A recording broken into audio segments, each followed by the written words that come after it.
ഇന്നലെ ഉച്ചയ്ക്ക് മന്തി കഴിക്കാൻ പോകുന്ന ഞങ്ങൾക്ക് അടുത്ത് പറഞ്ഞിട്ടുണ്ടായിരുന്നു കേട്ടോ. അതങ്ങോട്ട് സെറ്റ് ആവാത്തതുകൊണ്ടാണോ എന്ന് എനിക്ക് അറിഞ്ഞുകൂടാ. ഇന്ന് വന്നപ്പോൾ ചിക്കനും കൊണ്ടാണ് വന്നത്. എന്നാൽ പിന്നെ ഇത് വെച്ചിട്ട് നമുക്ക് മന്തി ഉണ്ടാക്കാം എന്ന് ഞാൻ പറയുന്നല്ലേ നിങ്ങൾ വിചാരിച്ചത്? അല്ല ഗൈസ്, ഞാൻ വേറൊരു സംഭവമാണ് തട്ടിക്കൂട്ടാൻ പോകുന്നത്. കാരണം ഇപ്പോൾ 12:30 മണിയായി, ഇതുവരെ അരി പോലും ഞാൻ അടുപ്പത്തിട്ടിട്ടില്ല.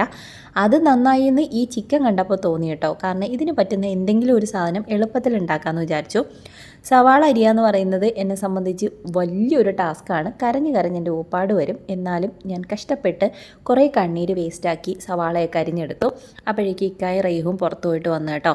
അവ വന്നപ്പോൾ ഈ ഒരു സംഭവം കൊണ്ടുവന്നിട്ടുണ്ടായിരുന്നു, ഗോലി സോഡ. ഇത് കുറേ കണ്ടിട്ടുണ്ടെന്നല്ലാതെ ഞാൻ ഇതുവരെ ടേസ്റ്റ് നോക്കിയിട്ടില്ല. ഇന്ന് എന്തായാലും അതിൻ്റെ ടേസ്റ്റ് ഒന്ന് നോക്കാമെന്ന് വിചാരിച്ചു. സംഭവം കൊള്ളായിരുന്നു കേട്ടോ, നല്ല ടേസ്റ്റുള്ളൊരു സാധനം. വല്ലപ്പോഴോ കൂടി കുടിക്കാം. പിന്നെ ഈ ഒരു സാധനം പല നാടുകളിലും പല പേരുകളിലാണ് അറിയപ്പെടുന്നത്. നമ്മളിവിടെ സലാഡ് എന്നാണ് കേട്ടോ പറയുന്നത്. സലാഡ് സെറ്റാക്കി ചിക്കൻ പൊരിച്ചു. പിന്നെ ഇതാണ് എൻ്റെ റൈസ് കേട്ടോ. കുറച്ച് നെയ്യും മല്ലിയിലയും പിന്നെ നമ്മുടെ കുറച്ച് സ്പൈസസ് എല്ലാം കൂടി ഇട്ടിട്ട് ഒന്ന് ഇളക്കിയെടുത്ത ഒരു ചോറ്, അത്രയേ ഉള്ളൂ.